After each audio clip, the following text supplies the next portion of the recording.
everybody. My name's Kristen Jakubowski and I'm your child's teacher here at Baldwin Pre-K. I just wanted to give you some more information about our program now that we've been here for a few days. So here we are in our classroom. This is our main gathering space. And when the children are here, we gather on the floor, we sit spaced apart as much as we can, and this is where we do a lot of our teaching and learning. We talk about our calendar, we learn about our days, we count, we do our letter work, and we read lots and lots and lots of stories. You can see we have stories all around the classroom. And we try to do our stories in studies so that the friends in the classroom can get to know lots of different authors and lots of different characters so that they might want to read those stories at home. You'll also notice that on our class dojo, when we communicate, I share a lot of videos of our stories. And our assistant in the class, Miss Rodriguez, helps take some videos outside so the children can see me without a mask on, and we read lots of good stories that way as well. Let me take you around a few other spots in our room and then we'll go over a few things. So if you look over here, this is our cubby area. Now it looks kind of full. It's a lot fuller than it would be in a normal year. But inside of your child's cubby is a bin. And in this bin are individually bagged materials that we might be using throughout the day and over the course of weeks. So everything is in here for them, and this is they get to use those things. We also have some sensory tools, so they get some sensory play with their hands to get those muscles strong, and that's here too. So when your child comes in the morning, they unpack their bag, they put their folder away, they hang up their book bag in their coat, and that's how we get started for our day. Now your folder isn't having as many papers in it these days because we're trying to limit contact with different objects. So most of the messages you'll get will be by email or on Class Dojo so that you can see them there. But we still send the folder every day because it's a good habit for the children to get into. It helps them become a little bit more independent and it helps them gain some of those skills that they're going to need as they go to bigger grades of learning to take care of their own things.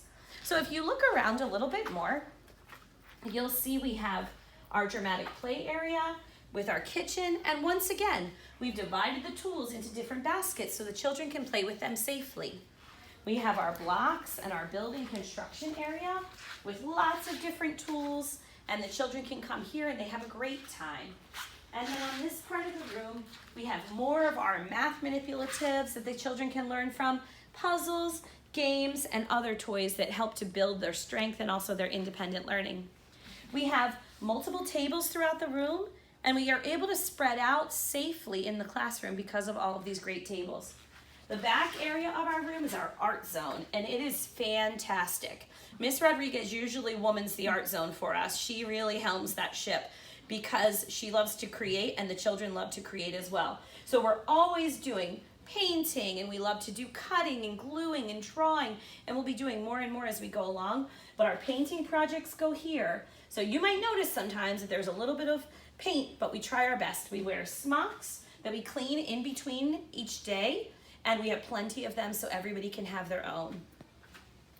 Over here is our sink. That's one of our areas for hand washing. We have a little area for a family center with baby dolls and the doctor materials, super fun. Some writing and some literacy tools. Individual packets of Play-Doh, which is great news. And then right inside here is our classroom restroom. And the children can go in. They handle their business on their own. If they need help, we're able to support them. And then we have our sink for hand washing as well. So let me come back out here. Let me talk a little bit about our day. So we start our day every morning at 8:45 when you bring your children to school or they get off of the school bus. When they come into the classroom, they unpack, they put their folders away, and then they have breakfast. Every child gets a chance to have breakfast here in our classroom, so that's great. So we spread the breakfast out. It's usually cereal, milk, juice, and then some kind of a small snack as well. So everybody enjoys breakfast, and then when breakfast is over, they can either read quietly, play with some table tools, or it's time for morning meeting. At morning meeting time, we come to the the floor, and we dance through songs that welcome us to school, help us teach us about days of the week, months of the year, and counting, and we're gonna keep adding to those different activities. I'm going to share with you a slideshow that we use in here for you to do some of those activities on the at-home learning day. After morning meeting, we have a short story, and we try to read at least 3 or 4 or more times each day. So the short story after morning meeting is a book that we love and that we've read before. So we'll read that, and then we have our special area class right at 9:30. We go outside as much as we can for that class because then the children can take down their masks. Special area classes are in our room schedule are Monday and Thursday with Mrs. Hall, Tuesday and Friday is music with Miss Cooper, and Wednesday is gym with Miss Warren. And a lot of times those teachers will work together so the children are getting many experiences moving their bodies and being creative. So it's really wonderful. When we come back in from outside, we clean up, we wash our hands again. We spend a lot of time washing our hands. And we have another quick story. Then we go outside for outdoor play. And when we go out for outdoor play, we have chalk and bubbles and running and jumping and singing and stretching. And as soon as we're able to, we'll open that playground so we get to use that to build a strong core and great body muscles and body control.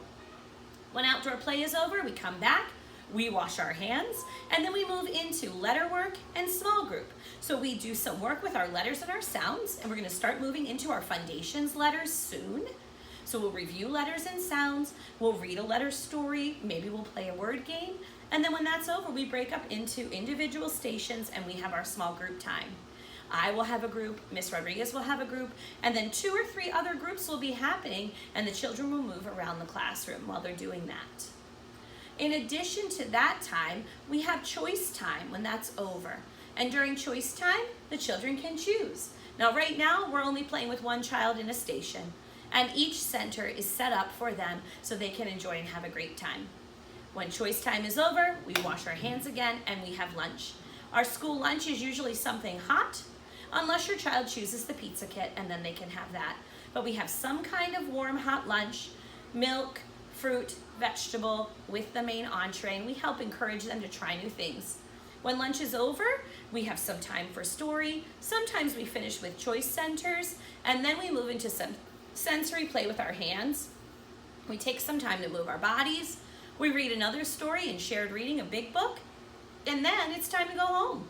Your child will pack up their things, and we'll sing a few more songs, and then we line up and we head to meet you outside. Our curriculum is called Creative Curriculum, and we follow that along with being guided by the children's interest.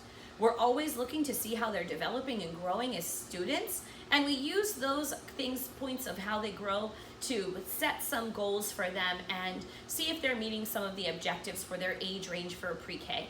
And we hope that they just grow continuously up the band.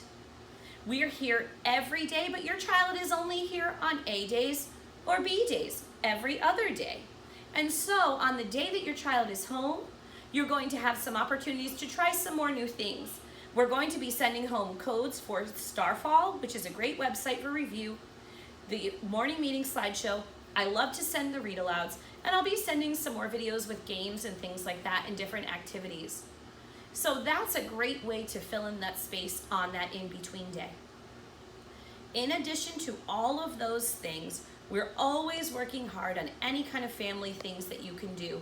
Sensory play is wonderful. Get some rice, put some things in, play with beans, let them squeeze, let them roll, use that Play-Doh.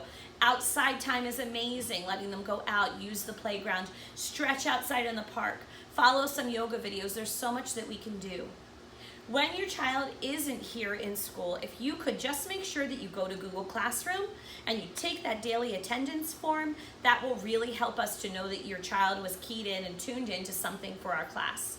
We also are using Class Dojo to communicate, and all of you have done a great job communicating through that, and that's a second place that you'll always see the activities, and you can respond as much as you can. We're having a great time already. We're going to start working on learning the letters of our name, especially starting with our first name letter and then moving on, and then we're just going to keep growing and growing. If I can do anything, please reach out. We're very lucky because Miss Rodriguez also speaks Spanish, so if we have any Spanish-speaking families, we can communicate with everybody and with the children. So we're having a great time. If you need anything, please let us know, and I'm so thankful to see your children every day. Take care. Bye-bye.